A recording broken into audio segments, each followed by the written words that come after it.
আমার নাম নাদিয়া। নাদিয়া, বয়স কত? 24 চলতেছে। 24।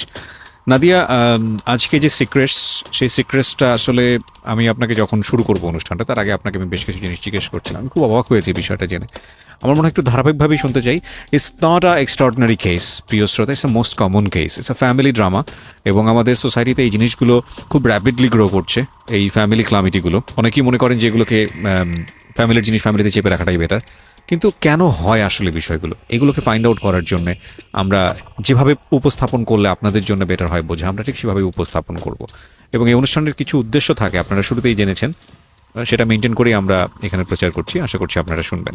ওকে, নাদিয়া, শুরু করুন আপনি। জি। আমি সাভারে থাকি। জি। থাকেন কোথায়? হ্যাঁ, আমার প্রশ্ন জিজ্ঞেস করতে ভুলে গেছে। সাভারে থাকছেন আপনি? জি। আচ্ছা, জন্ম জেলা কোথায়? জন্ম মিরপুরে আমার। মিরপুরে, মানে ঢাকা শহরেই বলা চলে। জি। আচ্ছা, ঠিক আছে, শুরু করুন প্লিজ। আমি যখন মানে মিরপুর থেকে আমাদের জমিন কিনা হয় এই সাভারে। আপনার বাবা কি করতো? আমার বাবা ব্যবসা করতো। আচ্ছা, ব্যবসা করতো। জি। কয় ভাই বোন ছিলেন আপনারা?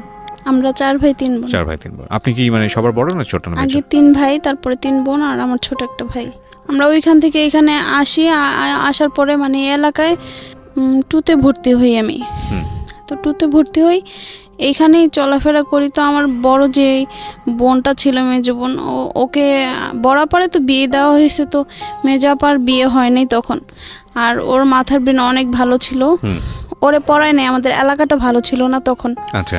সেই জন্য ঘরেই থাকতো। আচ্ছা। আর আমারও ছোটবেলা কাটছে এইভাবেই যে আমার ভাইরা কোনো সময় বাইরে যেতে দিত না, কারোর সাথে মিশতে দিত না একসাথে। তো এরকমভাবেই চলতেছিল। আস্তে আস্তে বোন বিয়ে হইলো বোনের। তো বোনের বিয়ে হওয়ার পরে আমি যখন ক্লাস 7-এ পড়ি, তখন আমাকে বাইরে পড়তেও যাইতে হইতো না, যাইতে দিত না আমার ভাইরা ইয়ে করতো যে কি, বাসায় আমার মাস্টার রেখে দিয়েছে, বাসায় এসে পড়াইতো। যখন 7-এ পড়ি তখন আমাকে মানে আমার বোনকে বিয়ে করার জন্য একজন আমার আন্টি আসে, একজনকে নিয়ে আসে। আচ্ছা আচ্ছা, মানে ঘটকালি করে আর কি। জি। তো আপারে না দেখার কারণে উনি বলতেছে যে ওরে আমার পছন্দ হয়েছে, আমাকে দেখছে। তো পছন্দ হয়েছে, এখন মা ছিল না বাসায়, কেউ ছিল না, সেজন্য আর কি মানে কথা বলতে পারে নাই। আর এই পরে আবার আমার আন্টিকে পাঠাইছে উনি। তো এমনি উনি বলছে যে ও ছোট, তো কি হয়েছে, ওকে আমি এভাবেই আমরা কথা বলেছে। হ্যাঁ, কথা বলে রাখি। তারপরে নাদিয়ার ব্যাপারে, জি, আপনার বোনের মধ্যে কি আপনি সবচেয়ে বেশি সুন্দর ছিলেন আপনাদের বোনদের মধ্যে? জানি না, মানে এমন হতো কিনা যে আপনার বোনদেরকে দেখতে আসলে আপনাকে দিকে সবাই অ্যাটেনশন দিতে? আমি তো অনেক ছোট আমার বোনদের। কত মানে তখন বয়স কত আপনার, যখন আপনার ব্যাপারে কথা হচ্ছে? তখন আমি ক্লাস 7-এ পড়ি। ক্লাস 7-এ পড়ি। আচ্ছা, ঠিক আছে। তো আমার উনি আসার পর ওনাদের সাথে কথা হয়। আমার ভাইয়া অনেক দিন পরে, মানে কম হলেও 6-7 মাস পরে আমাকে একটা সিটিসেল ফোন দেয় মেজো ভাইয়া, যে উনি ফোনে কথা বলবে সেজন্য।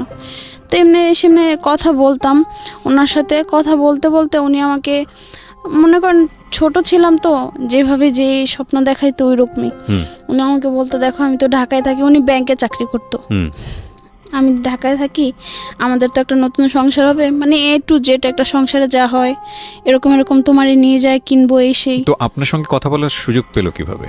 ওই যে ফোন দিছে, আবার উনিও বাসায় আসতো। আচ্ছা, তো এটা তো আপনার বোনকে দেখতে এসে আপনাকে পছন্দ করে গেল। তো আপনার ফ্যামিলি থেকে মা রাজি হয়ে গেছে।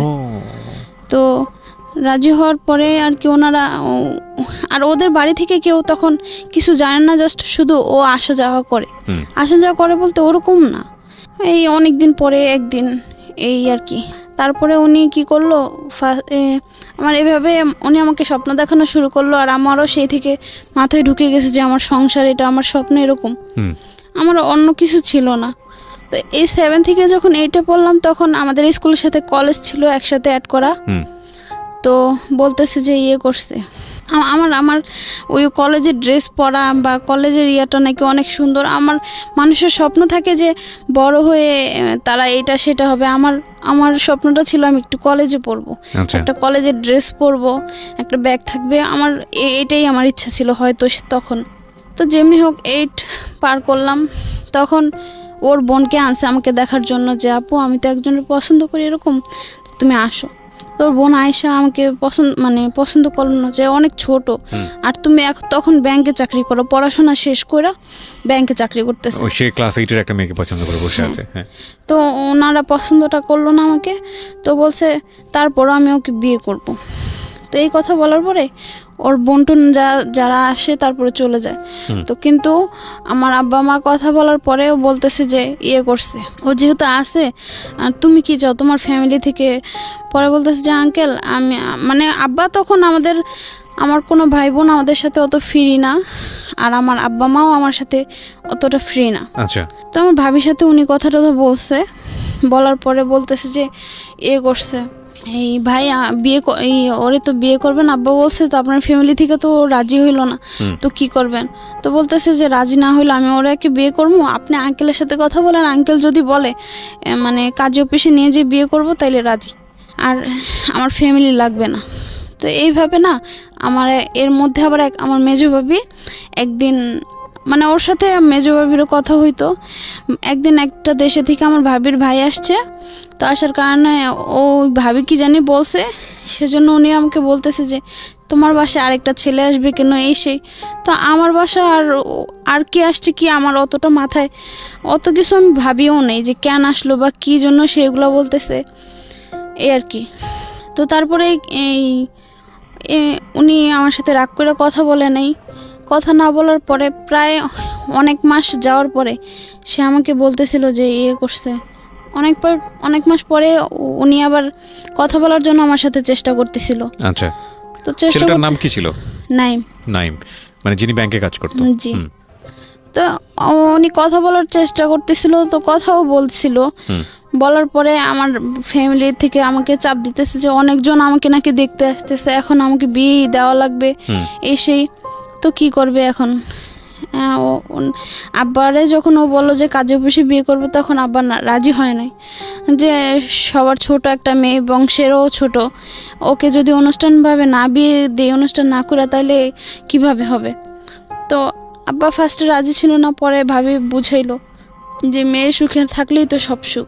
তারপরে আর কি এখন রাজি আমি স্কুলে গেলাম, স্কুল থেকে আসলাম, তখন আমার এখানে আরেকটা কথা আছে। কথাটা হচ্ছে গিয়ে মেয়েদের যে একটা হয় বুঝতে পেরেছি আমি। হ্যাঁ, সেই সময়টা আপনি আসলে যেটাকে বলা হয় যে বয়সের দিক থেকে প্রিপেয়ার ছিলেন না। হ্যাঁ। তো আমার এইটা যখন ফাইনাল পরীক্ষা দেই ওর সাথে তখন বিয়ের কথাটা তো হইতেছিল, আর তখনই যে মেয়েদের যে একটা পিরিয়ড কি বলে ওইটা হয়েছে। তো আমি অনেক কান্নাকাটি করছি, ওইটা সম্পর্কে আমার আইডিয়া ছিল না, আর আমার মাও তো ফ্রি না যে কি করব না করব। বাধ্য হয়ে মেজো ভাবিকেই বললাম, ভাবি আমাকে বলছে যে এইভাবে করো। তো এই ফার্স্ট আমার ফ্যামিলিতে আমি জানাইছি। এরপর থেকে এই জিনিসটা আমার কেন জানি লজ্জা লাগছে যে আমি কারোর সাথে শেয়ার না করি, আর আমাকে নিয়ে আর কেউ এই সম্পর্কে কোনো ধারণাও দেয় নাই। স্কুলে গেছি, ও আমাকে রাত্রে ফাইনাল আমাদের বাসায় জানাবে যে কি করবে, হ্যাঁ কবে বিয়ে করবে কেমনি কি। বাসায় তো স্কুলে গেলাম অনেক আনন্দ নিয়ে, যে দেখ আমার বান্ধবীদের বলছি দেখ আমাদের কি স্বপ্নটা সত্যি হইতেছে, এরকম এই সেই। তো বলছে যে হ্যাঁ খুশি, কালকে তো আমাদের মিষ্টি চকলেট খাওয়াইতে হইব। তা আমি বলছি হ্যাঁ খাওয়াবো। বাসায় আসছি, দেখি সবাই জানি কিরকম একটা ভার। তো আমি আর কিছু জিজ্ঞাসা করি নাই। রাত্রি মেজো ভাবি বলতেছে যে এখন ওইটা তো হইতেছে না, বড় ভাবির আরেকটা ভাই আছে, ও গার্মেন্টসে চাকরি করে, ও ইমিডিয়েটলি ওই দিন মনে হয় সোমবার দিন ছিল, মঙ্গলবার দিন আমাকে আংটি পরাইতে চাইছে। তারপর বলছে যে আমাদের ফ্যামিলিতে গার্মেন্টসের কাউরে দেই নাই, মেয়েরে কিভাবে দেই। তা আমি বলতেছি ওই আরেকটা গার্মেন্টসের মানুষ আসবে কোথা থেকে, আমার তো ওইটা নাইমের সঙ্গে বিয়ে ঠিক হয়ে আছে। হ্যাঁ। তো এই কথা বলার পরে আমি কিছু বলি নাই, আমি কেন জানি কাঁদতেছিলাম। পরে সকালে ভাবি বলতেছে যে নাইম তো ফোন দিছিল, আমি কি বলছে, পরে বলতেছে যে ওর সাথে একটু ঝামেলা হয়েছে। কি ঝামেলা? ও বলতেছে ও ঢাকাতে অনেক বছর যাবত আসে, চাকরিও করতেছে অনেক বছর, তো এখানে তো ও চাইতেছে যে তোমাকে গহনাগাটি সব দিয়ে দিতে। ওর বাবা মা তো রাজি না গহনা দিয়ে তাদের ইমপ্রেস করবে।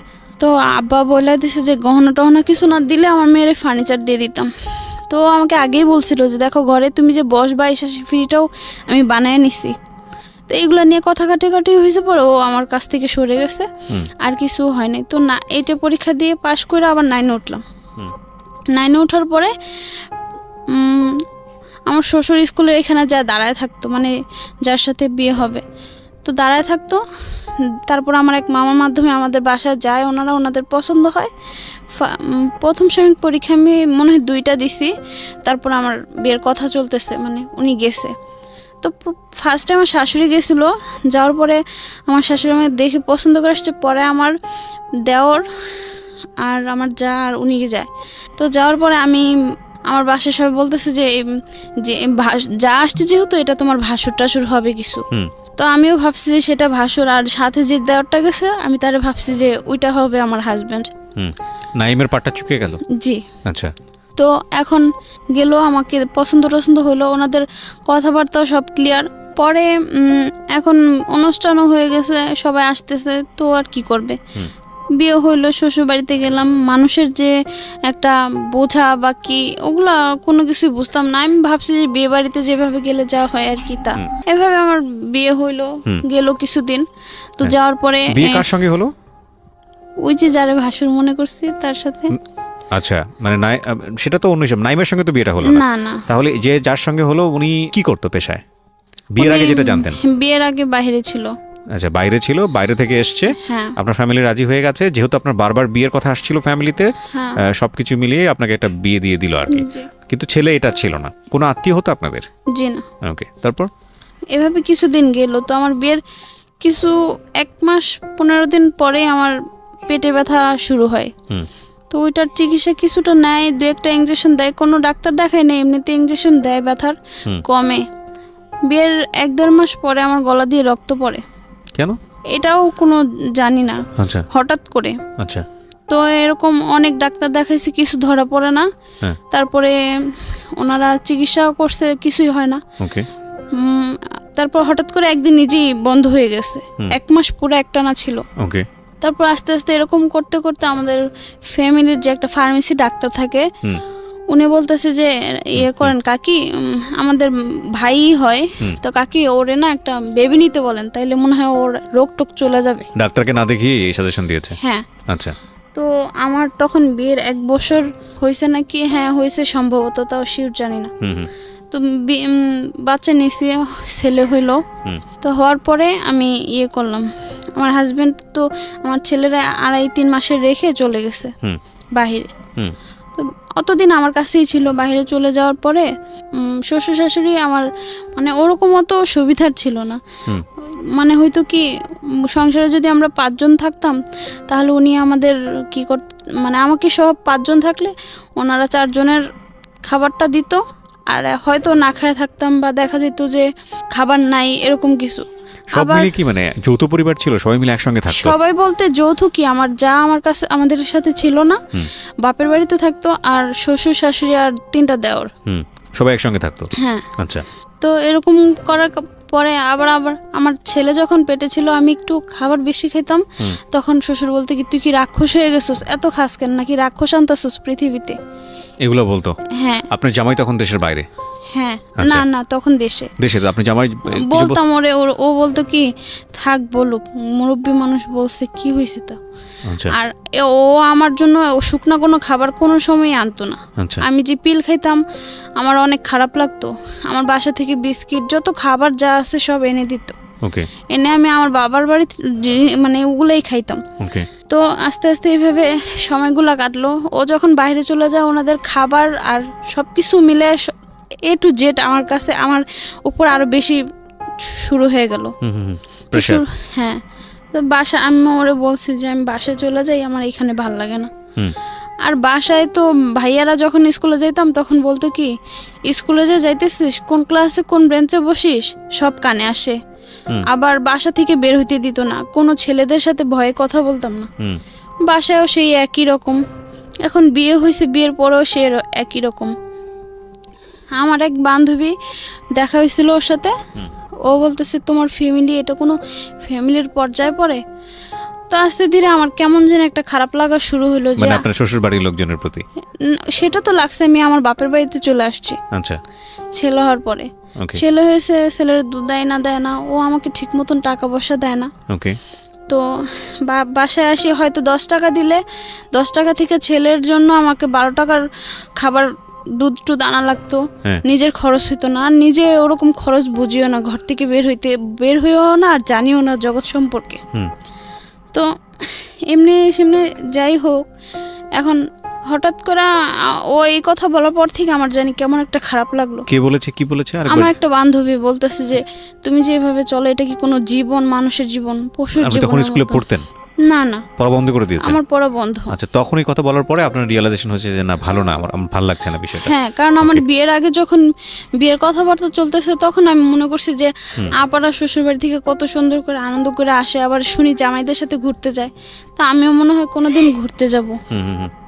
তো এরকম এগুলো হয়েছে, হওয়ার পরে আমি আবার করলাম। আমি বলি তা আমার হাজবেন্ড এরকম না, সবাই এগুলো বলে, আমি তো একটা স্বাধীনতা জীবন চাইছিলাম, ওই জিনিসটা পাইনি। আমার পরে একদিন আমার ফোন আসে, ফোন আসার পরে বলতেছে যে আমাকে চিনবেন না, রং নাম্বারে ফোনটা, আমি নাম্বারটা চিনি না। তখন মনে হয় ফার্স্ট ফোন নিছে, একটা বটন ফোন। এটা বিয়ের কতদিন পরে? আমার ছেলে হওয়ারও পরে। মানে সেটা কতদিন পরে? আমার ছেলের বয়স তখন 1 বছর সম্ভবত। আচ্ছা, বিয়ের কতদিন পর আপনার ছেলে হয়? 1 বছর পরে। 1 বছর পরে, মানে এটা আপনার বিয়ের 1-1.5 বছর পরের ঘটনা? হ্যাঁ। জি, বলেন তারপর। তো উনি ফোন দেয়, কিছুদিন কথা বলতে বলতে আমার একাকিত্বটাও দূর হয়ে যায়, কারণ ও বাইরে থাকে, ও আমার সাথে অতটা যোগাযোগ করে না। ও তখন দেশের বাইরে থাকতো আপনার হাজবেন্ড? আমার ভাইদের মানে দেখতাম যে তার ছেলে মেয়েরা কত আদর করে, ভাইয়ারা ছেলে মেয়েদের আব্বা মা ছাড়া কোনো কথাই বলতো না। তো আমার ছেলেরা কোনো সময় ও বাবা বইলার ডাক দেয় নাই, আর কোনো সময় কোলেও নেয় নাই, এটা নাকি ওর লজ্জা লাগে। তো আমি ওনাদেরটা দেখা কিরকম জানি আমার একটা খারাপ লাগা শুরু হইতো, যে এরকম কেন, আমিও এরকম কিছু একটা পাইতেছি না, আবার আমার ছেলেও এতিমের মতন, শ্বশুর শাশুর কাছে যাচ্ছি না, তারা এই সেই, আবার হচ্ছে গিয়ে ওনারাও এরকম। তো আমার এরকম খারাপ লাগা শুরু হইলো আস্তে আস্তে, শ্বশুর বাড়ি থেকেও পাচ্ছি না, বাপের বাড়িতেও পাইলাম না, এখন হাজবেন্ডও এরকম। তো এরকম করতে করতে আমার ও ফোন দিত, তখন নামটা জানতে পেরেছেন লোকটার? হ্যাঁ। কি নাম ছিল? ফার্স্টে তো এইভাবে ভুলভাল নাম দিছে, তারপরে নাম হচ্ছে তার রাসেলের সঙ্গে আপনার কথা হতো? ততদিনে কি জানতে পেরেছেন ও কি করে, কোথা থেকে পেয়েছে নাম্বার বা কি অবস্থা? না, তখনও জানতে পারেননি? প্রায় 6 মাসের মতন রং নাম্বারে কথা বলতেছি। তো আমি বলতেছি, দেখেন আপনি এইভাবে আমার সাথে কথা বলতেছেন, আপনি করেন, আপনি ঠিকানা হইলে দেন, নইলে আপনি আমার সাথে আর কথা বললেন না। তো বলছে আচ্ছা ঠিক আছে, আমি ঠিকানা দিব। পরে আমি আমার আপার বাসায় যাই এই মিরপুরে, বলছে যে আমি ওইখানে থাকি, ওইখানে তোমার সাথে দেখা করবো। আপার বাসায় যাওয়ার পরে বলতেছে বিকালে অমুক, মানে ওই টাইমে আমি তোমার সাথে দেখা করবো। তো বাসা থেকে বের হয়েছি, সে নাই। আপনি এরকম করতেছেন কেন আমার সাথে, আপনার সাথে দেখা না করলে না করবেন, আর কথা না বললে একবারে ক্লিয়ার বন্ধ হয়ে যাবে। আপনার সম্পর্কে জানছিল যে আপনি বিবাহিত, আপনার বাচ্চা আছে একটা? হ্যাঁ, আমি সব বলছি। ও সব বলেছেন ওনার সাথে? হ্যাঁ। ওনার ইন্টেনশন কি ছিল? উনি আমার সাথে কথাই বলতো, জাস্ট ফ্রেন্ড, যে হ্যাঁ আমি তোমার ফ্রেন্ডের মতন। ওকে এরকম ফার্স্টে আপনি কথা বলতো। তো কথা বলতে বলতে হঠাৎ করে সে আমাকে পরিচয় দিল যে আমি তোমার মানে ভাবির ভাই। আসলে কি তাই ছিল? ওকে, তার মানে আপনাকে সে আগে থেকে চিনতো? হ্যাঁ। তো আমি বলছি ভাইয়া আপনি এতদিন আমার সাথে এরকম করলেন, ছি এই সেই। তো বলছে তো কি হয়েছে তোমার? আপন ভাবির ভাই? হ্যাঁ। তাহলে আপনার সম্পর্কে কি হচ্ছে? বিয়ে। ওকে, হ্যাঁ, তারপর? তো কথাটা তো হয়তো তখন বললাম যে ভাই এগুলা করলেন আপনি, এটা কি ঠিক কাজ করলেন? বলছে হ্যাঁ কথা বলতেছি, ফ্রেন্ড যেহেতু বানাইছো এখন আর কথা বললো না, আর বাসায় কাউরে জানায়ও না। তো আস্তে আস্তে এখন ফ্রেন্ডের থেকে দেখতেছি গভীর কোনো একটা সম্পর্কে যাচ্ছে। গভীর বলতে ফোনে উনি আমার সাথে লং টাইম, ওনার সাথে যদি 24 ঘন্টায় 23 ঘন্টা কথা বলতাম, হাজব্যান্ডের সাথে জাস্ট শুধু 10 মিনিট কথা বলতাম, এরকম সারাদিন। বাইরে তখন হাজব্যান্ডও দেশের বাইরে? হ্যাঁ।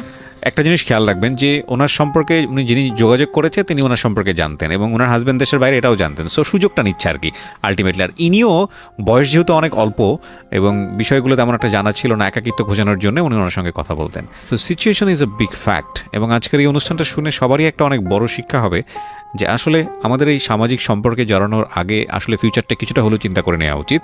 নইলে মানে একটা হচ্ছে যে আমি জেনে শুনে ভুল করেছি, সেটার মধ্যে একটা লজিক থাকে। আরেকটা হচ্ছে না আমি জানি না, হঠাৎ করেই একটা ভুলে পড়ে গেলাম, কিন্তু সেটার জন্য আমাকে জীবনে অনেক বড় পস্তাতে হচ্ছে। সো দুটোর মধ্যে কিন্তু একটা বিস্তর তফাৎ আছে আর কি। হ্যাঁ, তো তারপর? তারপরে আমি মানে ওনার সাথে এইভাবে কথা বলতে থাকি, বলতে বলতে একটা পর্যায়ে মানে তাকে আমার কষ্টগুলো শেয়ার করা শুরু করলাম। আগে সে আমাকে কষ্টগুলো শেয়ার করলো, কষ্টগুলো শেয়ার করার মোমেন্ট আসছে মানে তার সঙ্গে আপনার খুব ভালো সম্পর্ক হয়ে গেছে। হ্যাঁ, ফোনে অনেক ভালো সম্পর্ক হয়ে গেছে। কারণ এই বিষয়গুলো যখন আপনি শেয়ার করবেন তাহলে সামহাও তো সে জেনে যাবে, ফ্যামিলি মেম্বাররা জেনে যাবে, সেটারও একটা ভয় ছিল। না, সে আমাকে আগে বলছে, দেখো আমি এভাবে কষ্ট করে, অনেক কষ্ট করে বড় হয়েছি, এখন পড়াশোনা করতেছি ভার্সিটিতে। তো সবকিছু মিলে আমি খুব মানে কষ্টে বড় হয়েছি। আমার বাবা মা তো মানে ভার্সিটিতে পড়তাম, আমার বাবা মা স্কুলে থাকা অবস্থায় প্রেম করে বিয়ে করছে, তো ফ্যামিলি থেকে তাদেরও বের করে দিছিল। সেজন্য সে অনেক কষ্ট করে বড় হয়েছে। তার মা নাকি সে এখনো বাড়িতে গেলে মারে, তো এগুলো বলতো আমার খুব কষ্ট লাগতো। তো আমিও আস্তে আস্তে উনি যেভাবে বললো আমিও সেভাবে তার কষ্টে আমিও শরিক হয়ে গেলাম, আর আমিও বলা শুরু করলাম। তো এভাবে বলতে বলতে তখন ছেলের এসে বাবার পরিচয় দেয়, বলে কি আমি তোমার ছেলের বাবা হব, রাজি নাকি তুমি? মানে এইভাবেই আপনাকে অফার করে পুরো বিষয়টা। হ্যাঁ, আমি তোমার ছেলেরে আমি কোনো সময় বাবা ছাড়া কথা বলবো না, অনেক সুখ দিব রে, তুমি যেটা জীবনে না পাইছো তোমারও একটা হাজব্যান্ডের ভাবে এইভাবে মর্যাদা দিব।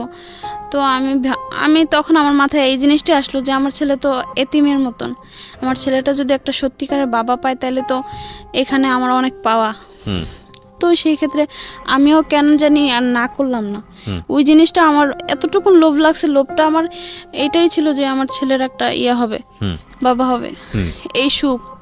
সে আমার সাথে সে আলাদা, সেই ফার্স্টে যে 7-এ থাকতে যার সাথে কথা হয়েছে নাইমের সাথে, ওর মতো ও সেভাবে আমাকে দেখাইতেছে যে আমরা এইভাবে আলাদা থাকবো, স্বপ্ন দেখাচ্ছে। হ্যাঁ, তো ওই স্বপ্নগুলো আমার কেন যেন একটা লোভ হয়ে দাঁড়াইলো আমার মাথার মধ্যে, সেটা যে ঢুকছে আর বের হয়নি। তারপরে এখন এভাবে করতে করতে হঠাৎ করে একদিন বাসা থেকে জানি কি হয়েছে, আমি বাসায় বলতেছি যে মা আমি বাসায় শ্বশুর বাড়ি যাইতেছি, কাপড় চোপড় গোছাইছি, গোছানোর পরে ও বলতেছে যে কোথায় তুমি? আমি বাসায় যাবো এখন, ওর দাদির বাসায়। পরে বলছে আমি এইখানে আমার একটা ফ্রেন্ড নিয়ে আসছি, তুমি মানে রাসেল বলছে এটা। হ্যাঁ, 3 রাস্তার মানে ওইখানে ওই রাস্তার মোড়টা হচ্ছে 3টা, আমার বাসায় যাওয়ার 2টা মোড়, আর ওর মানে ও যেখানে দাঁড়াচ্ছে ওই আরেকটা মোড়। তো এখানে দাঁড়ায় থাকার পরে ও বলতেছে বাসায় যাই, কি করবা, চলো আমরা জায়গা। তো আমি কোনো কিছু ভাবলাম না, আর বাসা থেকেও ওরকম কিছু প্রিপারেশন নিয়েও আসিনি। আমি বলছি ঠিক আছে, মানে আমারও জানি কিরকম একটা লাগছে যে ঠিক আছে চলো আমি দেখা করি। কি ও দেখা করার পরে বলছে যে বাসা যায়, কি করবা, চলো জায়গা, আমরা তোমাকে নিয়ে যাই। আচ্ছা ঠিক আছে। আমি কিছু ভাবলাম না। মানে কোথায় নিয়ে যাবে? সে আমাকে নিয়ে যাবে যে যেভাবে, আমি কিচ্ছু জানি না। আমিও কেন জানি বললাম যে আচ্ছা ঠিক আছে, ঠিক আছে বলে ও যে একটা সিএনজি নিল, ওই সিএনজিতে আমিও উঠলাম, উঠে ওর সাথে আমি চলে গেছি। এটা হচ্ছে বিকালে রওনা হয়েছে। আপনার বাচ্চা কোথায় তখন? আমার সাথেই আছে। আপনার ছেলেটা আপনার সঙ্গে? হ্যাঁ, শ্বশুর বাড়িতে আসবো এই কথা বলে আমি আসলাম। আচ্ছা, ও সবকিছু জানতো আপনার? হ্যাঁ, সব। আচ্ছা, কোথায় যাচ্ছেন, কি করতেছেন সবকিছু জানতো? হ্যাঁ। ওকে, তারপর? তো এরকম ওর সাথে গেলাম, যাওয়ার পর রাস্তাতে আমি বলছি আচ্ছা বাসায় কোনো সমস্যা হবে না। পর বলছে বাসায় যেখানে যাবা সেখানে যা ফোন অফ করে দিলেই হবে। আমি বলছি আচ্ছা ঠিক আছে। তো ফোন অফ করে দিবে, এখন গেলাম। ও ইয়েতে উত্তরায় থাকতো, তো সেখানে গেলাম।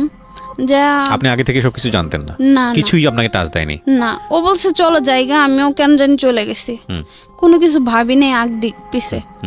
তো আমি যাওয়ার পরে ও বলছে যে আমি একটা রুম ভাড়া করছি, এখানে উঠি চলো।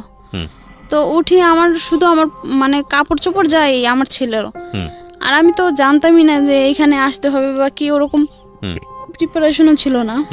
ওইখানে বাড়িওয়ালারে বলছে যে ভাবি আমরা তো বাবার বাড়ি থেকে রাগ করে চলে আসছি, মানে আপনাকে বউয়ের পরিচয় দিছে আর কি? হ্যাঁ, না আমাকে না, বাড়িওয়ালাকে। তো ওই বাড়িওয়ালা মহিলা বলছে আচ্ছা ঠিক আছে থাকো, সমস্যা নেই, আমাদের বাসায় এই যে রুমটা খালি, ওই রুমে একটা চৌকি ছিল, তো এটাতেই থাকো, পরে আস্তে ধীরে সবাই না, যেহেতু রাগ করে এসে বসছে এখানে তো আর কিছু করার নেই। তো আমি ওই বাসায় ছিলাম, ও সেই রাত্রে সারা রাত ছিল আমার সাথে। সকালে যাওয়ার সময় আমাকে বলছে ফোন চালু করবা না, বাসায় থাকো, আর আমার একটা ফ্রেন্ড তোমার যা লাগে আয়েশা একটু পরে পরে জিজ্ঞাসা করবি, দিয়ে যাবে, আর আমাকে ফোন দিবা না তুমি। দাঁড়ান, আমার কাছে মনে হচ্ছে যে somehow it's very very wrong decision in life. একটা যেটা হচ্ছে যে বিআই তো সম্পর্কে ছিল, আপনি আগে থেকে জানতেন, তার মানে ওনার সঙ্গে যে আপনি গেলেন, আপনি মনে করেছেন যে আপনি পুরো সংসারটাই চেঞ্জ করে ফেলতেছেন, তাই কি? না, তখন ওইটাও আমার মাথায় আসেনি তখন। তাহলে তাহলে কি মানে ওই যে ফার্স্টে ও ফোনে কথা বলতো যে আমরা সংসার করবো এভাবে সেই না, কিন্তু কোনো একটা জায়গায় যাচ্ছেন ওর সঙ্গে মিট করবেন, একটা পার্সোনাল টাইম না মিট করাও না, জাস্ট বাসা থেকে যাওয়ার আগে ওকে ফোন দিছি যে আমি আজকে বাসা যাব। তো আপনি তো ওখানে থাকছেন, ডিসিশন নেওয়ার একটা বিষয় ছিল যে আপনি ওখানে স্টে করছেন, আপনি আছেন, তো এতক্ষণের মধ্যে তো নিশ্চয়ই আপনার মনে হয়েছে যে কি আমি এর সঙ্গে মানুষের সঙ্গে থাকবো আজীবন, নাকি আমি বাসায় ফিরে যাব? কি না, তখন আমার মাথায় ওইটা আসে নাই। তখনও আসে নাই? না। কি বলেন আপনি? এটা তো মানে অযৌক্তিক, মানে চরম পর্যায়ের অযৌক্তিক একটা বিষয় হয়ে গেল না? হ্যাঁ, তো তারপরে এখন ও বলছে আমাকে ফোনও দিবা না, ফোন তোমার অফ রাখবা, আমার ফ্রেন্ড আইসা তোমাকে যা দেওয়ার। বাচ্চার বয়স কত তখন? তখন 1.5 বছর হবে। 1.5 বছর? মানে আপনার শ্বশুর বাড়ির লোকজনও জানে না আপনি কোথায় আছেন, আপনার নিজের বাড়ির লোকজনও জানেন আপনি কোথায় আছেন। এটা নিয়ে যে ভয়ঙ্কর রকম একটা বিপদ হতে পারে সেটাও আপনার মাথায় নেই? সেটাও মাথায় আসতেছিল না তখন। এগুলা খুব ক্রেজি ডিসিশন। এবং একটা জিনিস আমি আপনাদেরকে বলি আজকে, জানি না এই কথাটা খুব কমনলি বলাটা উচিত হবে কিনা, কারণ আমি কখনোই এ ধরনের কথা বলি না যে মেয়েরা বা ছেলেরা, কারণ আমি মনে করি এই বিষয়গুলো পার্সন ভেদে ডিফারেন্ট হয়। মানে একটা ছেলের ক্ষেত্রে যেটা হবে যেরকম সেটা সব মেয়ের ক্ষেত্রেই হবে, বা সব ছেলের ক্ষেত্রে হবে, বিষয়টা এরকম না। তবে এটা ঠিক আমি ব্যক্তি পর্যায় থেকে যেটা অনুভব করেছি, মানে এতদিনের গল্প শুনে, যে আমার কাছে মনে হয় যে সাধারণত মেয়েরা ইমোশনালি অনেক বেশি দুর্বল। মানে তাদেরকে ইমোশন দিয়ে, স্বপ্ন দেখিয়ে তাদের কাছ থেকে জীবনের অনেক গুরুত্বপূর্ণ সম্পদ খুব সহজেই নিয়ে নেওয়া যায়। এবং এই ইমোশনের জায়গাটা, মানে একটা মেয়েকে আপনি সরাসরি ভালোবাসেন এই কথাটা যদি আপনি এভাবে বলেন, তাহলে সে পছন্দও করতে পারে, অপছন্দও করতে পারে। কিন্তু যদি তার জন্য দিনে 5টা কবিতা লেখেন, তাহলে এই মেয়েটা আপনাকে পছন্দ না করলেও আপনাকে না বলার ক্ষেত্রে অন্তত 10 বার চিন্তা করবে। আমি মনে হয় বিষয়টা বোঝাতে পেরেছি আপনাদেরকে। সো এই জায়গাগুলো খুব উইক সাধারণত কমনলি মেয়েদের ক্ষেত্রে। এটা নিয়ে খুব বড় বড় দার্শনিকদের খুব চমৎকার সুন্দর কথা আছে, কিন্তু আমার মনে হয় যে তারপরও একটু সেকেন্ড থটটা থাকা উচিত। দেখুন, এই ভদ্রমহিলার সংসার আছে, সব কিছু আছে, এই ছেলেটার সাথে তার কোনো ফিউচার কোনো প্ল্যান ছিল না। সেই অবস্থায় সে বাড়ি থেকে বের হয়ে গিয়ে একটা রাতে স্টে করছে এবং সেখানে রেখে দিয়েছে তাকে, ঠিক আছে তুমি ডোন্ট টেক এনি ডিসিশন যে যাবা না, ফোন বন্ধ রাখো, কি একটা অবস্থা।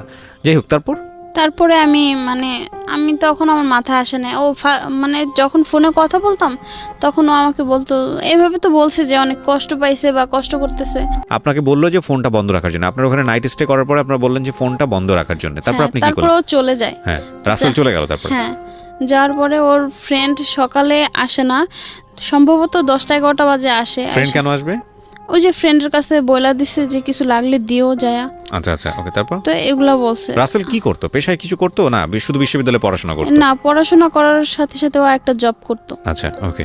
তো জব করার পরে এখন আমাকে বলতেছে যে করছে, ওর ফ্রেন্ড আসছে।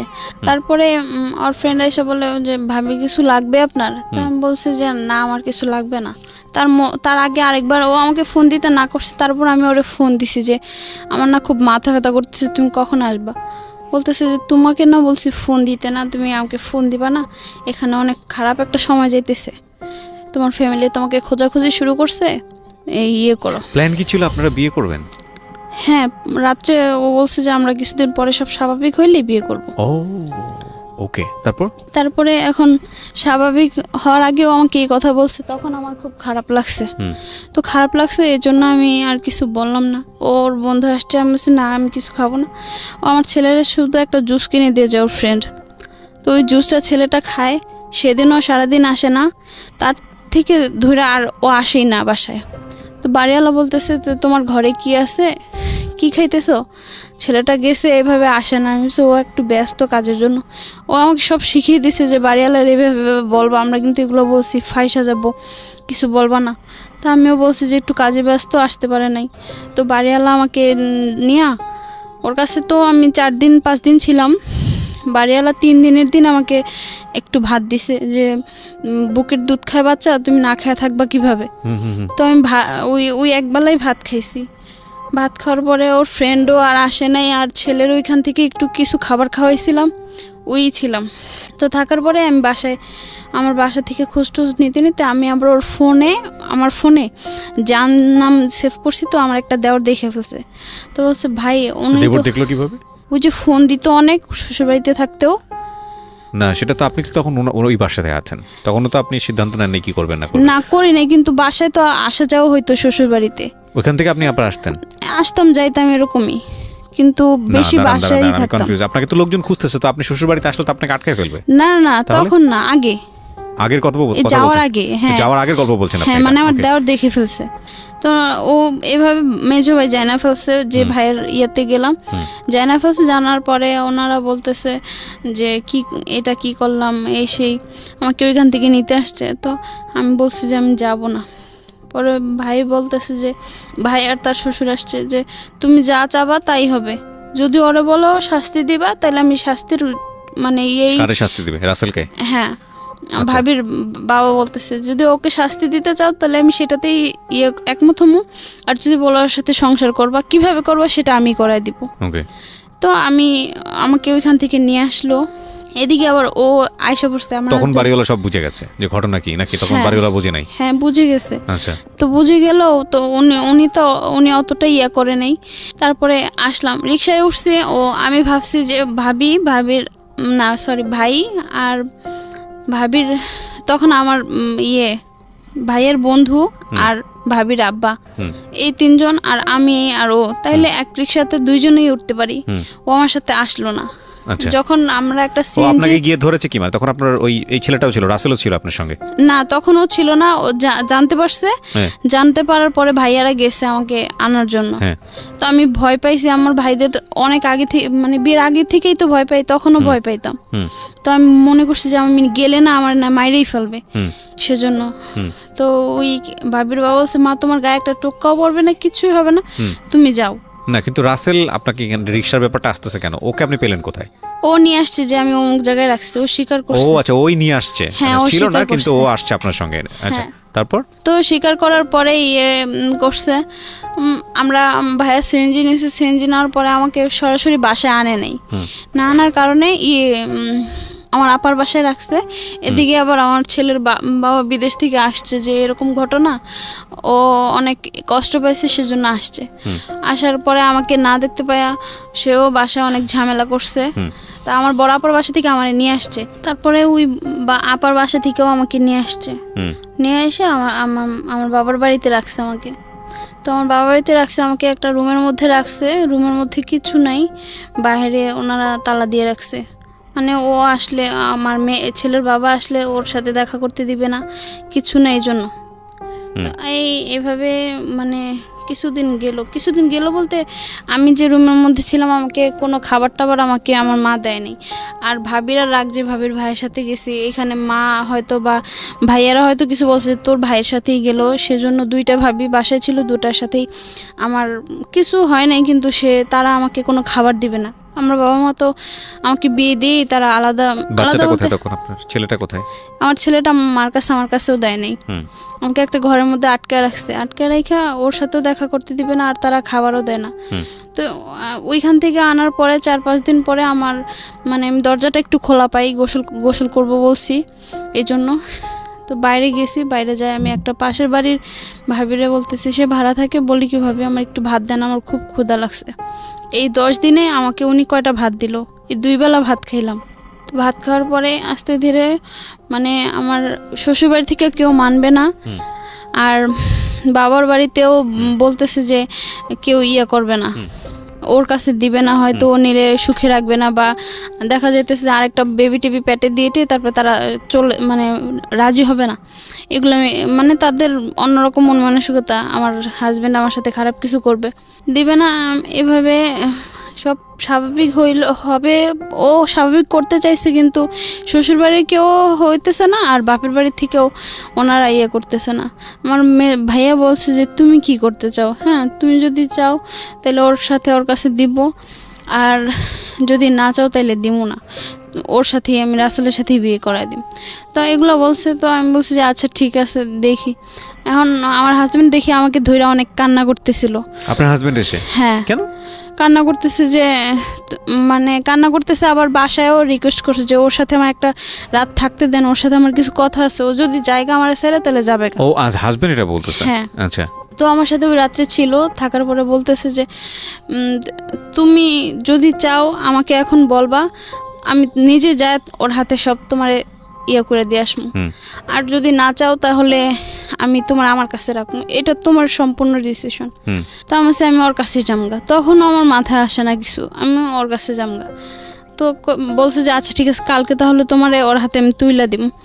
এই কথা বলার পরে ওর নাম্বারটা নিয়ে আবার আমার হাজবেন্ড ওর সাথে দেখা করছে, সেটা আমাকে পরে বলছে।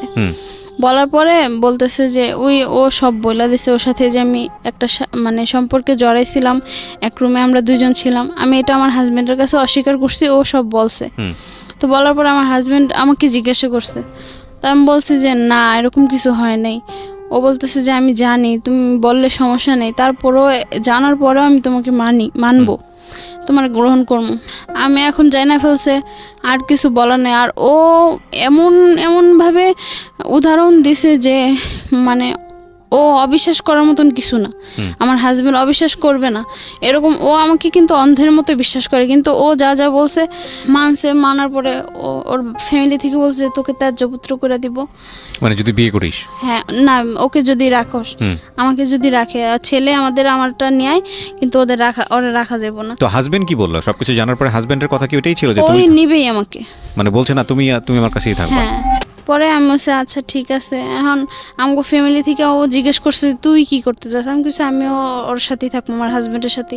কারণ আমার মা কান্দে আর বলে যে তুই আমার নাতিটার এতিম বানায় ফেলবি। ও আচ্ছা, মানে শেষ পর্যন্ত আপনি ডিসিশন নিলেন আপনি হাজবেন্ডের সঙ্গেই থাকবেন। আচ্ছা, তো এইভাবে থাকলাম। আর ছেলেটার কি ডিসিশন ছিল? রাসেলের কি ডিসিশন ছিল? ওর কোনো ডিসিশনই নাই, আর ইয়াও নাই, কিছু বলছেও না। না, গেলেও সমস্যা নাই, না গেলেও সমস্যা নাই। না, আমি ওর একদিন ফোন দিছিলাম এই গ্যাঞ্জামের মধ্যে যে কি করতে যাও, আসো আমাকে এসে নিয়ে যাও। ও বলছে যে দেখো ফ্যামিলি কি করে, মানে ওর কেমন যেন একটা অনিচ্ছাকৃত জিনিস জন্মায় গেল ওর কথাতে, আমি বুঝতে পারলাম। বা দিন শেষে কি হলো, একটা কেলেঙ্কারি হয়ে গেল, চারপাশের এলাকায় একটা কেলেঙ্কারি হয়ে গেল। আচ্ছা, তারপরে কি দাঁড়ালো? তারপরে এখন আমি বাপের বাড়িতে আছি, শ্বশুর বাড়িতে আমাকে নেয় না, নিবে না। বাপের বাড়িতে থাকার সময় কি দেখা যাইতেছে, বাসা থেকে বের হই, চারপাশের ভাড়াটিয়ারাও এখন বলতেছে কিরে কবে আসলি, মানে কেমন যেন একটা চোখে তাকায়। খুব স্বাভাবিক, খুব স্বাভাবিক। এগুলা অনেক ধরনের অনেক কথা অনেকে বলে। আমার বান্ধবীরা একটার বিয়ে হয়েছে, অন্য সব বান্ধবীরা ইনভাইট করছে, বাট আমাকে করে নাই। আমারে বলতেছে কি করলি এগুলা, এটা বলছে, জাস্ট এতটুকু না। আমার অনেক লজ্জা লাগছে। তারপরে আমি স্কুলে থাকাকালীন একজনের সাথে কথা বলতে কি মানে একটা প্রেমের অফারের মতনই প্রেম করতাম। তো ওইটা কিছুদিন কাটতে না কাটতে 6-7 মাস বা 1 বছর পরে ওই ছেলের সাথে আবার যোগাযোগ হয়। রাসেলের সাথে নাকি ওই স্কুলের? সেটা আরেকজন স্কুলের। এখানে একটা কথা বলি আমি আপনাকে নাদিয়া, সেটা হলো যে আপনার হাজবেন্ড এত কিছুর পরেও যে আপনাকে মেনে নিল এবং কোনো ধরনের কোনো টর্চার করেনি, কিছু করেনি, তখন কি মানুষের প্রতি আপনার কিছুটা হলো রেসপেক্ট বা ভালোবাসার জন্মানোর কথা না? আপনার এত বড় একটা মেজর মিস্টেক, আমার ওরকম কিছু হয় নাই, মানে ওই বুঝিনি নেই আপনি যে কত বড় স্যাক্রিফাইসটা করলো। হ্যাঁ, মানে বুঝিনি বিষয়টা, কারণ এটা কিন্তু তার জন্য অনেক বড় একটা সম্মানের ব্যাপার সামাজিকভাবে, যে তার ওয়াইফ এরকম একটা জায়গায় ভেগে গেছে, এরকম জায়গায় স্টে করেছে এবং তারপরেও সেই জিনিসটা মেনে নিয়েছে। তো আপনার বোধহয় এই জিনিসটা রিয়েলাইজ করাটা উচিত ছিল মানুষ হিসেবে। যাই হোক, আপনি সেটা করেন। মাথায় কোনো কিছুই আসে না। তো এই ছেলেটার সঙ্গে আপনি কথা বলছিলেন? হ্যাঁ, আবার কিছুদিন যেতে না যেতে ওই ছেলের নাম কি ছিল? ওই ছেলের নাম নাসির ছিল। নাসিরের সঙ্গে কথা বলা শুরু করলেন? নাসিরের রাসেলকে ভুলে গেছেন তখন? হ্যাঁ, ওকে। রাসেলকে ফোন দিয়েছিলাম, ফোন দিয়ে বলছি যে কেন করলে এগুলা। পরে বলতেছে যে আমার একটা শোধ নেওয়ার ইচ্ছা ছিল, সেটা আমার ইয়াটা পূরণ হইলো। আমি কিসের শোধ? পরে বলতেছে তোমার ভাবির বাবা মা আমার সাথে যা করছে ছোট থেকে বড় হওয়া পর্যন্ত, ওইটা আমি একটু করে দিলাম, যে এখন তো আমার বোন সুখে থাকবে না। তা আমি ধারণাটা ভুল তোমার, আমি যা হওয়ার আমার হয়েছে, তোমার বোন সুখেই আছে। তো প্রতিশোধ নেওয়ার কথা ও আমাকে বলছে, এটা ডিরেক্টলি আর কি বলবে। তারপরে দ্যাটস হিজ চ্যাপ্টার, এটা তো ইম্পর্টেন্ট না। আমার কাছে মনে হয় যে আপনার জায়গা থেকে আপনি কি করেছেন সেটাই হচ্ছে ফ্যাক্ট। তারপরে কি হলো? তারপরে ওই কিছুদিন যাওয়ার পরে আমি নাসির সাথে কিছুদিন কথা বললাম। ওই নাসিরও যেহেতু একজনের সাথে চলে গেছে, ও ওই চোখে আমাকে দেখলো, মানে ও যে তোমার হাজবেন্ড তো বাহিরে, তোমার এটা শারীরিক চাহিদাটা তোমার থাকতে পারে। এই আস্তে আস্তে কথা বলতে বলতে একদিন কারেন্ট চলে গেছে। ও বলতেছে যে আমি তোমার বাসায় আসি। আমি বলছি না, আমার বাসায় আসা যাবে না। কেন আসবা? পরে বলতেছে না আসি বলে। ওই বাসায় কি আর কেউ থাকতো না? আপনার শ্বশুর শাশুড়ি আর কেউ থাকতো না তখন? বাপের বাড়িতে, শ্বশুর বাড়িতে আমাকে মানে নাই। ও, এরপরে শ্বশুর বাড়িতে মেনে নেয়নি আপনাকে, কিন্তু আপনার হাজবেন্ড ঠিকই মেনে নিয়েছে আপনাকে। ওকে, ইন্টারেস্টিং। তারপরে কি মানে ওইখান থেকে আসার পর ও 1 মাস পরে চলে যায়। ও যাওয়ার দিন আমাকে বলে না, পরে বলে কি ভালো থাইকো। আর আব্বা তো কথাই বলেনি ওর সাথে, মারে বলছে যে আমি হয়তো 1 বছর ওর খরচ দিতে পারবো না, এটা আপনারা করে নিয়েন, কারণ আমার বাসা থেকে অনেক ঝামেলা হয়েছে, কেউ দিতে দিবে না খরচ। 1 মাস যাইতে না যাইতে আমার মা আমাকে অনেক মানে একদিন খুব মারছে আমাকে, যে তোর হাজবেন্ড টাকা দেয় না কেন, কি কাটটা খাবি, এগুলো নিয়ে আমার অনেক মারছে আমার মা। এই বিয়ের পরে গায়ে হাত তুলতো? বিয়ের পরে কি ওইখান থেকে আসার পরে আমার হাজবেন্ড কেন টাকা দিচ্ছে না, এগুলো তো অন্যায়, চরম অন্যায়। যাই হোক, তারপর তো ওরে আমি যতই অন্যায় করি যাই করি, ওই কয়েকটা মাসে আমি ওরে সব কিছুই বলতাম। আমার বাবা সবাই আমাকে বলতো যে হাজবেন্ডের সব কথা বলতে হয় না, কিন্তু আমি ওরে সব বলতাম। বলার পরে আমি যাওয়ার আগে ওরা বলছি যে আমি যদি কোথাও জায়গা তাহলে কি তুমি কষ্ট পাবা। ও তখন ওইটা জিনিসটা সিরিয়াস নেয় নাই। আবার এই বাসায় এগুলো করতেছে আমার সাথে, আমি ওরে কাঁদছি আর বলছি যে দেখো বাসায় এগুলো করতেছে। তারপরে আমাকে 10,000 টাকা পাঠায় বলে কোন দেশে থাকতো সেটাও বলতে যাচ্ছেন না? আচ্ছা, পুরো সিক্রেট, ঠিক আছে বলেন। তারপর তো টাকা পাঠানোর পরে বাবা আব্বা আমার হাতে দেই, আবার নিজে কিছু খরচের জন্য রাখি, তখন তারা খুশি, অনেক খুশি। এখন আমারও ভালোভাবে দিন যাইতেছে, করতেছে, কিন্তু মাঝে মারলো বা সবাই বাসা থেকে বের হইলি কেমন যেন একটা চোখে দেখে, আবার হচ্ছে গিয়ে খারাপ ব্যবহার করে আমার সাথে সবাই। মানে আমার জগৎটাই যেমন অন্ধকার ছিল, 1000 আলো থাকলেও আমি আলো পাইনি। তারপরে ওর সাথে কথা হয়, পরে বলতেছে এত কষ্ট করে কি থাকা যায়। সে তো আবারও ফার্স্ট এসে আমার সাথে কিছুদিন কথা বলার পরে আমার বাসায় একদিন কারেন্ট চলে যায়। কারেন্ট যাওয়ার পরে ও বলে যে আমি তোমার বাসায় আসতেছি। আমি কেন আসতেছো? পরে বলতেছে হ্যাঁ, আমাদের এলাকায় আবার কারেন্ট গেলে আধা ঘন্টা, 1 ঘন্টা, 1.5-2 ঘন্টাও থাকে, মানে আধা ঘন্টার আগে আসার কোনো সম্ভাবনাই নেই। তো আমি বাসায় শুয়ে রয়েছি, ও আমাকে এই কথা বলছে যে দরজা খোলা রাখো। কোন রুমে থাকি আমি সেটা সে জানতো। বাসায় কিন্তু ভাড়াটিয়ারা ছিল, 2 ভাইয়ের বউ ছিল, বাবা মা ছিল, সবাই ছিল। তো কারেন্ট যাওয়ার পরে ও আসার পরে আমার ওর সাথে আরেকটা ঘনিষ্ঠ সম্পর্ক হয়ে যাওয়ার পরে তারপর আমি কেন জানি আমার এই জিনিসটা আমার ঘৃণা লাগছে। মানে রাসেলের সাথে যেটা হয়েছে ওইটা তো আমার ইচ্ছা হোক আর যাই হোক, যেভাবে হোক হয়েছে, বা কিছুটা আমার ইচ্ছাও ছিল যে তার সাথে সংসার করবো, কিন্তু এটা কি হইলো। পরে আমি আর মানে ছেলে মানুষ কেমন যেন একটা ঘৃণার চোখে দেখছি যে এটা কি, ছেলেরা কি সবাই এরকম। ও দিল ধোকা, ও এই কথা বলতেছে, এই কথা বলে আবার এরকম করলো। তারপরে এমনি আবারও কিছুদিন যায়, ভাইয়েরা তো কেউ কথাই বলে না, আব্বাও কথা বলে না, মা 2-1টা বলে না, মানে আবার আমার ঘর থেকেও বের হইতে দেয় না। আগে তো গেটের বাইরে যায় বসতে পারতাম, এখন গেটের বাইরে গেলেও ভালো মানুষও যা বলে, খারাপ মানুষও তা বলে, এই সব একই। তারপরে এরকম কিছুদিন যাওয়ার পরে আবারও আমার হালকা পাতলা এক আন্টির বাসায় যাইতাম, বাসা থেকে 5 মিনিট দূরে আন্টির বাসায় আসা যাওয়া করতাম। ওই এক আন্টির ছেলে আবার আরেক আন্টিরে মানে একটা ইট দিয়ে মাথা ফাটায় ফেলছে। তো এখন আন্টি, আমার যে আন্টির ছিল, নাসিরের সঙ্গে ওই সময়টা থেকে আপনার যোগাযোগ থাকতো? এরপর আমি বন্ধ করে দিয়েছি যোগাযোগ, আমার ঘৃণা লাগছে ব্যাপারটা, বিষয়টা ভালো লাগেনি, আপনি বন্ধ করে দিয়েছেন। তারপরে ওই করলাম, আন্টি ফোন দিয়ে বলতেছে তুই তো আসোস, তোর তো হাজব্যান্ড কাছে নেই, তুই দৌড়াইতে পারবি, তুই একটু তোর আন্টির ডাক্তার দেখা, যা টাকা লাগে ওরাই দিবে। তো আন্টির একটা হসপিটালে দেখাইলাম। তো ওই আন্টির হাজব্যান্ডও বাইরে ছিল। ওই আন্টিটা বলতো কি যে মা, জীবনে এনজয় ছাড়া আর কোনো কিছু না, যত এনজয় করবা তত মজা পাবা, কিন্তু কষ্টরে ধৈর্য রাখলে বা কিছু করলে তুমি কোনো দিনের সুখ পাবা না। সে আমাকে এগুলো বলতো। পরে ওই হসপিটালটা আবার আন্টির একটা ছিল কি, যতটা রোগী নিয়ে দেবে তার পার্সেন্টেজ আছে। তো আন্টি ওই ডাক্তারের সাথে যোগাযোগ করতো, ডাক্তারও বলতো যে করছে, আন্টি আপনার ভাগ্নিটারে তো ভালো লাগে, তো ভালো লাগলে কথা বলো, আন্টি নাম্বারটা দিয়ে দিছে। তো উনি আমার সাথে কথা বলতেছে কিছুদিন পরে বলে কি, আমি বলতেছি যে আমার না একটু মানে কেমন জানি, আমার তো বিয়ের পর থেকেই পেট ব্যথা। তো বলতেছে যে পেট ব্যথা আসো দেখায় দিই ডাক্তারের দিয়ে। তো আমি গেছি, যাওয়ার পরে বলতেছে উপরে সিস্টারের রুমে আসো, ওনাদের আবার সিস্টারদের আলাদা রুম ছিল কয়তলায়। তো কেন যাব? পরে বলতেছে ডাক্তার আসতে দেরি হবে, কিছুক্ষণ বসো এখানে এসে। গেলাম, ওইখানেও সে আমাকে এক এক প্রকার জোর জবরদস্তি ইউজ করলো। এই ডাক্তার? হ্যাঁ, ওকে, উনি ডাক্তার না, মানে শিখতেছিল, ইন্টার্ন করছে বা কিছু একটা হচ্ছিল। হ্যাঁ, তবে সার্জারি ছিল। হ্যাঁ, তো ওর নাম হচ্ছে পারভেজ। ওকে, ও আমাকে জোরপূর্বক এগুলো ইয়ে করলো। তো আমি কিছুদিন কথা বলি না, আর এই ধরনের কথা তো লজ্জাজনক কথা আন্টিরে বলা যায় না। আমি আন্টিরে কিছু বলি নাই, আর ওরেও কিছু আমি বারবার বলতেছি এটা কি করলেন, এটা কি করলেন। তো ও বলছে যে তোমার হাজব্যান্ড তো বাহিরেই থাকে। ও আবার আমার ব্যাকগ্রাউন্ড জানতো না, কিন্তু এইসব করার পরে আমার কেন জানি একটু খারাপ লাগছে। আবারও সে আমার কষ্টের কথাগুলা সব আমি ওরে বইলা দিছি। তো বলে দেওয়ার পরে বলে কি আমি তো ওই রাসেল না, আর রাসেলের মতন তোমার ঠকাবো না। তবে বিয়ে করার কোনো প্রতিশ্রুতি দেয়নি আমাকে সে, তুমি আরেকবার কি আমার সাথে রিলেশনটা করবা। তো আপনি এক পর্যায়ে রাজি হয়ে যান? পরে পরে বলতেছে যে তুমি রাজি না হয় কি করবা, সেদিন যা করলা সেটা তো আমার সিস্টাররা সব জানে, সিস্টারদের রুমে যেহেতু হয়েছে। আচ্ছা, আমি স্টোরিটাকে একটু সামারাইজ করে ফেলতে চাই, কিছু কোশ্চেন ওয়াইজ যেতে চাই। আমি বুঝতে পারছি আপনার জীবনে এই জিনিসগুলো খুব দুর্ভাগ্যজনকভাবে ঘটেছে, বা যেভাবেই হোক আপনার জীবনে এসছে। প্রথম ঘটনার পরে আপনার হাজব্যান্ড আর কোনোভাবেই কি এই ঘটনা তুলে আপনাকে কোনো ধরনের কোনো মেন্টাল টর্চার করা?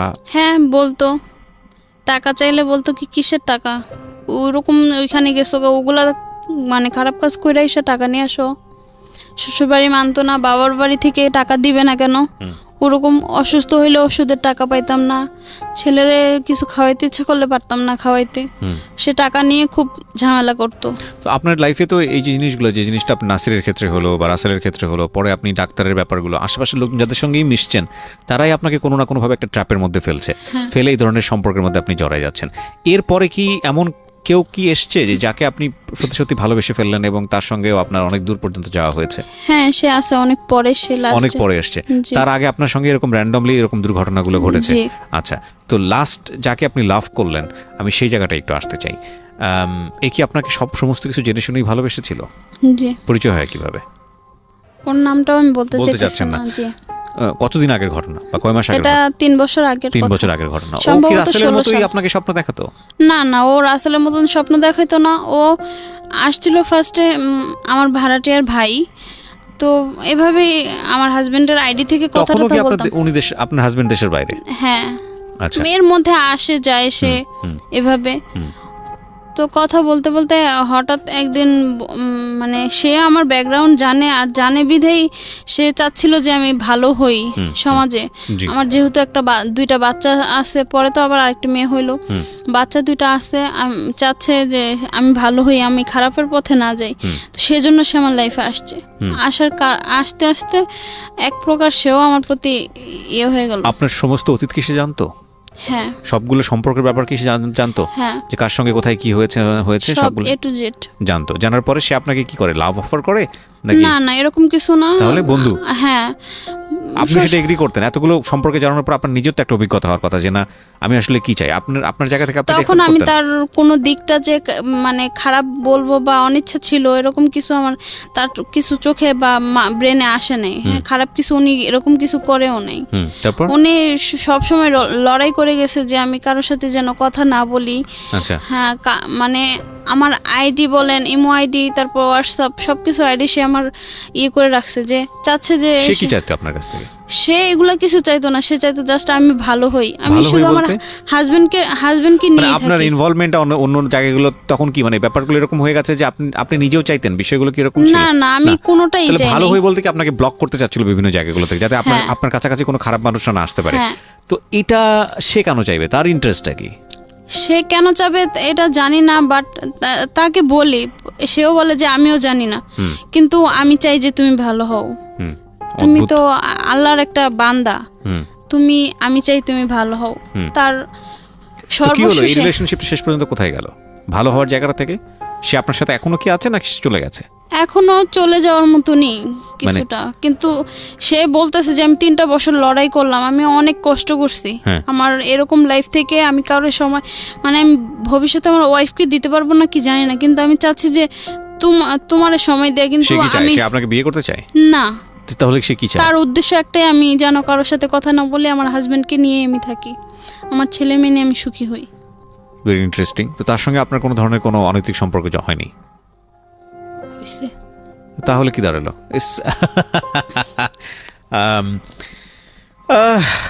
নাও আজকে আমি একটা কথা বলি আপনাদেরকে প্রিয় শ্রোতা, এই সবগুলো গল্প সামারাইজ করে, না আমি জানি এই স্টোরিটা প্রচার হওয়ার পর আপনারা ওনাকে অনেকে গালমন্দ করবেন, তবে আমি বলার আগে কিছু কোশ্চেন ওনাকে করে আপনাদেরকে আমি যে জিনিসটা বলবো that is very much important, every girl, সবার জন্য ইম্পর্ট্যান্ট।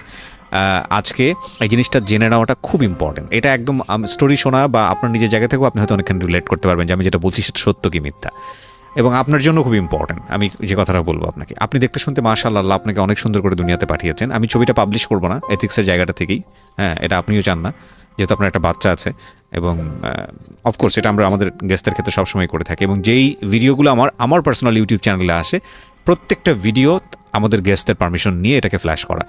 তো একটা জিনিস একটু বলি, সেটা হলো আপনার হাজবেন্ড রাসেলের পরে আপনার যে সম্পর্কগুলো হয়েছে আপনার জীবনে ঘটে গেছে, কোনোটা আপনার স্বেচ্ছায় হয়েছে, কোনোটা অনিচ্ছাকৃতভাবে হয়েছে, এগুলো কি আপনার হাজবেন্ড জানে?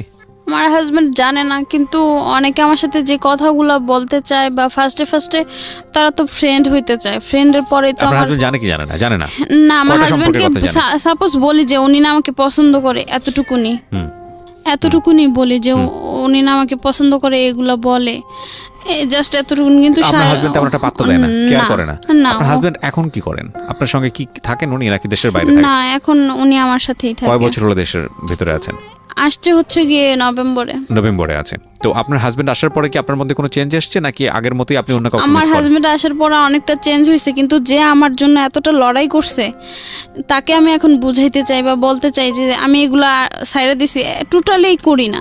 না সেটা অন্য বিষয়, আমি ওই বিষয়ে পরে কথা বলছি। কিন্তু আপনার কথা যেটা জানতে চাচ্ছি যে আপনার হাজবেন্ড আসার পরে আপনি কি নিজের জায়গাটা থেকে কোনো ধরনের থাকে না যে একটা লোনলি ফিল করা, একাকিত্ব বোধ যে জানে জিনিসটা, ওইটা কি আপনার আগের মতোই আছে নাকি? হ্যাঁ, আমার একাকিত্বটা আমার এখনো আছে, আবার কষ্টটা সবকিছু আমার আছে, কিন্তু থাকলে কি হবে, আমি ওই চার দেয়ালের মাঝেই বন্ধ করি, এখন আর ওইটা প্রকাশ করতে চাই না। কারণ চাই না এই জন্যই যে মানুষ শুধু দুর্বলতার সুযোগটাই খোঁজে। আমি এবার আপনাকে যে কথাটা বলতে চাচ্ছিলাম, ওই যে দুর্বলতা, আপনি তো বুঝে গেছেন যে এতগুলো সম্পর্কে আপনার ইচ্ছাকৃত হোক অনিচ্ছাকৃত হোক, আপনার মনের মধ্যে একটা বিষয় ছিল একাকিত্ব, যে কেউ না কেউ আসুক যে আমাকে বুঝুক, কেউ না কেউ আসুক যে আমাকে লাভ করুক, কেউ না কেউ আসুক যে আমাকে স্বপ্ন দেখাক। এই ক্ষুধাটা একটা মেয়ের মধ্যে থাকতেই পারে, এটা খুব স্বাভাবিক।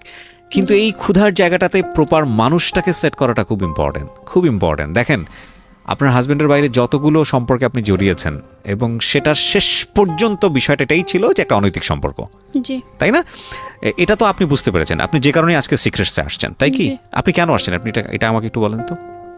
আসছি হলো, আমি মানে একটা খারাপ সময়ের মধ্যে আমার এখন দিন যাচ্ছে, আর মানুষ তো মানুষের হায়াতমত বলা যায় না। আমি আমার কুরবানি ঈদের পরে আমার মানে সিজার হবে আরেকটা, তো আমি হয়তো ওই ওটি থেকে নাও আসতে পারি, কারণ এর আগে আমার 5-6টা অপারেশন হয়েছে, ওইখান থেকে নাও আসতে পারি। তার জন্য মানে আমি এরকম যন্ত্রণাগুলা বা একাকিত্ব এই কথাগুলো আমি কারোর কাছে বলতে পারি নাই, সেজন্য মানে এখানে বলার জন্য আসছে, সেটা ঠিক আছে। কিন্তু আপনি কি রিয়েলাইজ করেছেন আপনার সমস্ত জায়গাটা থেকে যে আপনি একটা বড় ধরনের ভুল করেছেন, অপরাধ করেছেন, অন্যায় করেছেন? আমি মনে করি আমি ওগুলো ভুল করি নাই, কারণ আমার সাথে ভুল হয়েছে। আচ্ছা, আমার ফ্যামিলি বলেন আর শ্বশুরবাড়ির ফ্যামিলি দুইটা তো আমারই। মনে করেন আপনি ভুল করেন নাই, তাহলে আমি কিছু কোশ্চেন করি আপনাকে। প্রথম কথা হচ্ছে যে হাজবেন্ড থাকা অবস্থায় কোনো ধরনের অন্যরকম একটা সম্পর্কে জড়ানো, এটা তো ভুল, এটা একটা গাধাও জানে। জি, তারপর আপনি এটা কেন মনে করেন না যে আপনি ভুল করেছেন?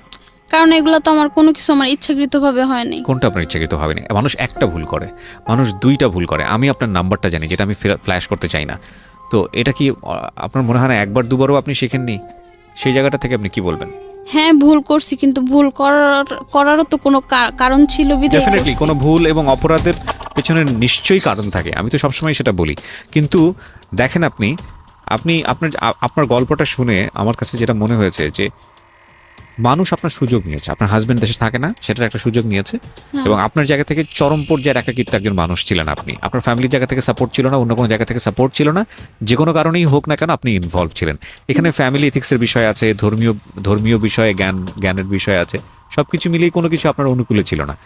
কিন্তু এটা ঠিক যে আমি শুধু একটা কথাই বলি আজকে এখানে, যে কোনো সম্পর্কের যদি পরিণতি না থাকে, ডেফিনেটলি আজকে ভদ্রমহিলা যিনি এখানে এসছেন, আমি সব কিছু ডিসক্লোজ করছি না, আমি শুধু একটা সাম আপ করছি আপনাদেরকে এটা বোঝানোর জন্য সামাজিক জায়গাটা থেকে, যে কোনো সম্পর্কের যদি পরিণতি না থাকে, উনি প্রত্যেকটা সম্পর্কে জড়িয়েছেন, অলমোস্ট এভরি রিলেশনশিপে ওনার একটা গোল নিয়েও নিয়ে গিয়েছেন যে না এই মানুষের সঙ্গে আমি থাকবো, এই মানুষটা আমাকে সাপোর্ট করছে, এই মানুষটা আমার ফ্যামিলি ম্যান হবে, এই মানুষটাকে নিয়ে আমি স্বপ্ন দেখছি। প্রথম যে স্বপ্নটা হলো যে আমি ঘর থেকে বের হয়ে গেছি, মানুষটা আমার সংসার দিবে, একটা আমার বাচ্চাকে টেক কেয়ার করবে।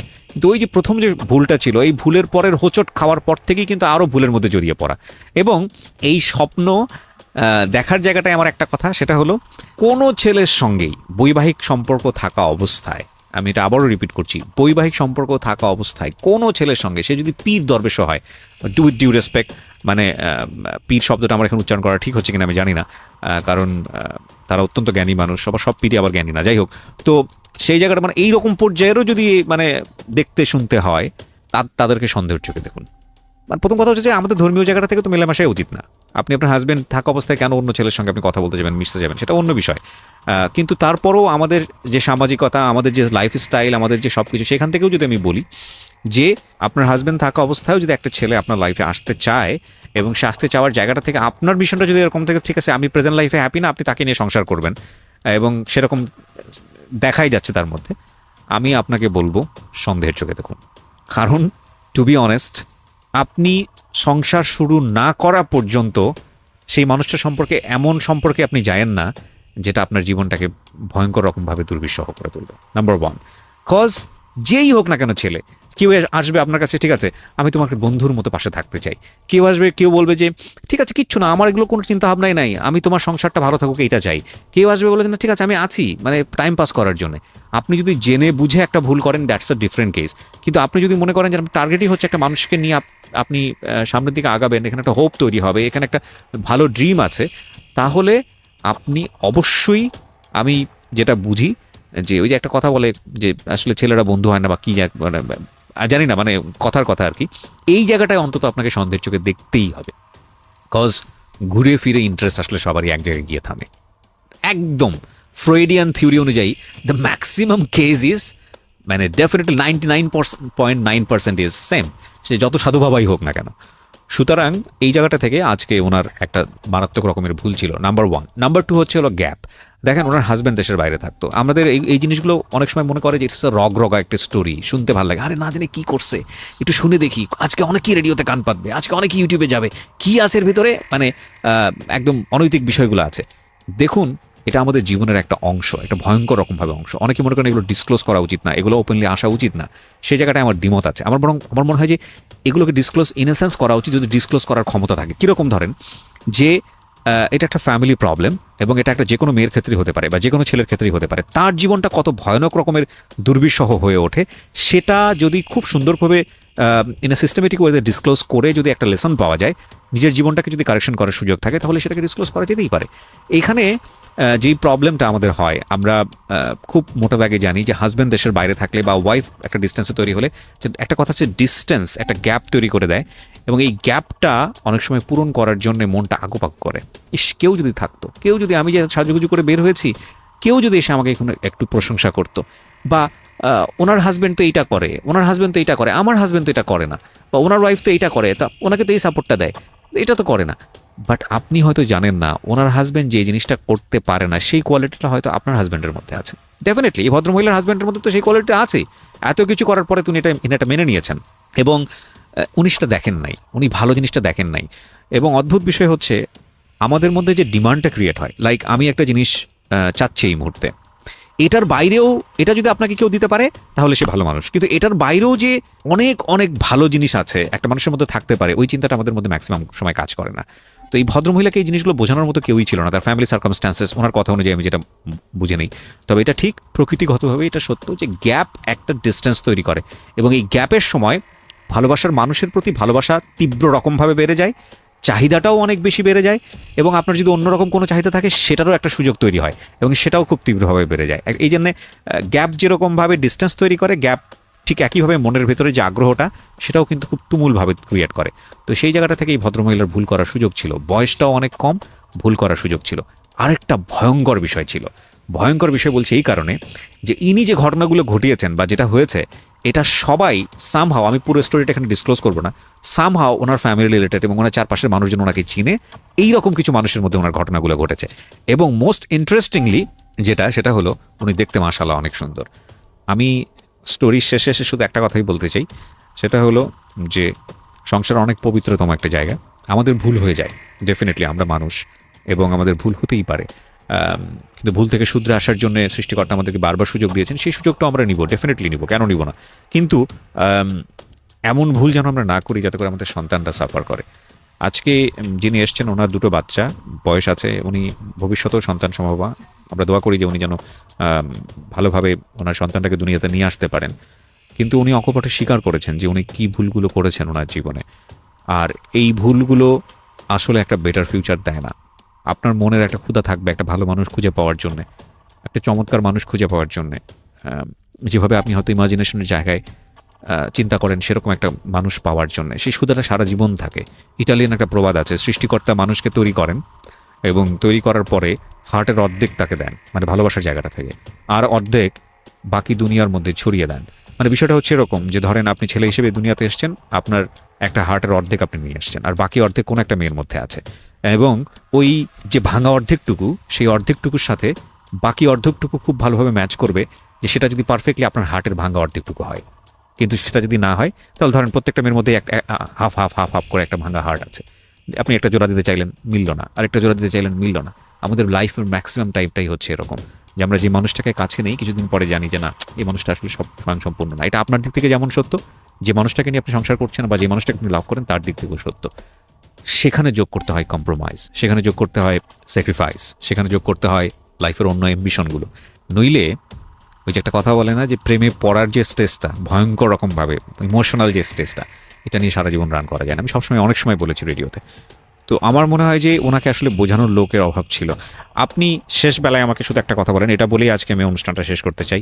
এই যে এতগুলো মানুষকে নিজের জীবনে আনা বা যাদেরকে আপনি নিয়ে চিন্তাভাবনা করেছেন, এদের কারোর সাথেই আপনার কখনোই যে অনৈতিক ব্যাপারগুলো হয়েছে সেগুলো আপনার কোনো টার্গেট ছিল না? ছিল? আপনি একটু মাইক্রোফোনে আসেন। জি না। ছিল না, এটাই আমি বলছি।